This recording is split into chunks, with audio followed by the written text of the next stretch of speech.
Terima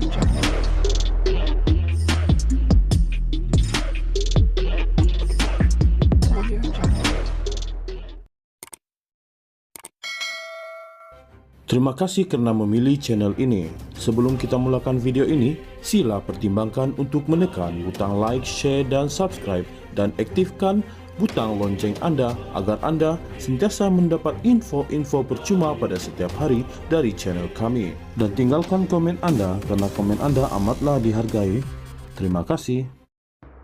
Datuk Seri Ahmad Zahid Hamidi disahkan sebagai saksi kritikal yang menyokong dakwaan Datuk Seri Najib Razak mengenai kewujudan titah adendum atau tambahan yang di Pertuan Agong ke-16 supaya dia menghabiskan baki hukuman penjara dengan tahanan di rumah.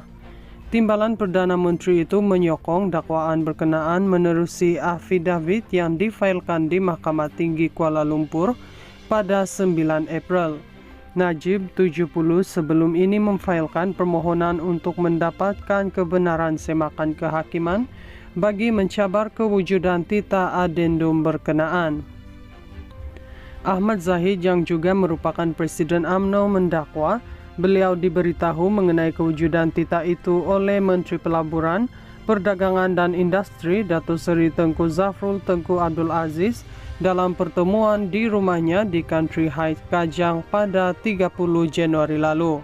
Beliau menunjukkan kepada saya salinan titah adendum itu pada telefonnya yang beliau ambil gambar dan imbas sendiri daripada salinan asal seperti ditunjukkan kepadanya oleh Yang di-Pertuan Agong ke-16 Al-Sultan Abdullah Riayatuddin Al-Mustafa Bilasha.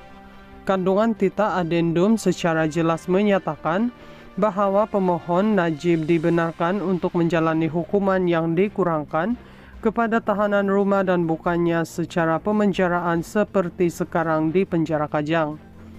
Saya juga melihat titah adendum itu bertarikh 29 Januari 2024 yang mempunyai meterai dan tanda tangan yang di Pertuan Agong ke-16. Saya seterusnya mengesahkan bahawa titah adendum itu adalah tulen dan sebenarnya adalah titah prerogatif diraja sama seperti titah utama, katanya dalam afidavit berkenaan. Ahmad Zahid juga mendakwa beliau percaya anggota kerajaan yang lain juga sudah melihat titah adendum berkenaan. Saya juga percaya selain saya dan Tengku Zafrul, anggota kerajaan lain sudah melihat titah adendum berkenaan. Secara khusus, saya sedar bahawa Menteri Besar Pahang, Datuk Seri Wan Rosdi Wan Ismail juga melihat salinan titah adendum dan boleh mengesahkan perkara sama, katanya. Beliau dalam pada itu berkata tiada salinan titah adendum atas alasan kerahsiaan dan kewajaran, terutama memandangkan titah pada masa itu belum dilaksanakan lagi. Saya bagaimanapun mengesahkan perkara yang sama adalah dalam milikan kolektif responden. Saya selanjutnya dengan sesungguhnya dimaklumkan bahawa Peguam Negara mempunyai satu salinan asal atau hanya salinan titah adendum untuk mempertimbangkan undang-undang beliau, katanya. Najib 70 memfailkan permohonan semakan kehakiman itu di Mahkamah Tinggi di sini pada 1 April.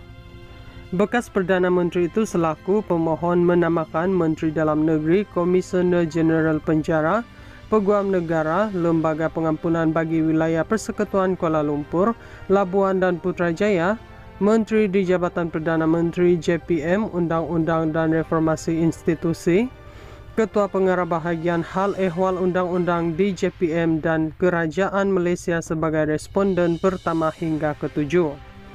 Dalam notis permohonan itu, bekas ahli parlimen pekan itu memohon perintah mendamus mengarahkan sama ada semua responden atau salah seorang daripada mereka menjawab dan mengesahkan kewujudan dekri tambahan bertarikh 29 Januari 2024.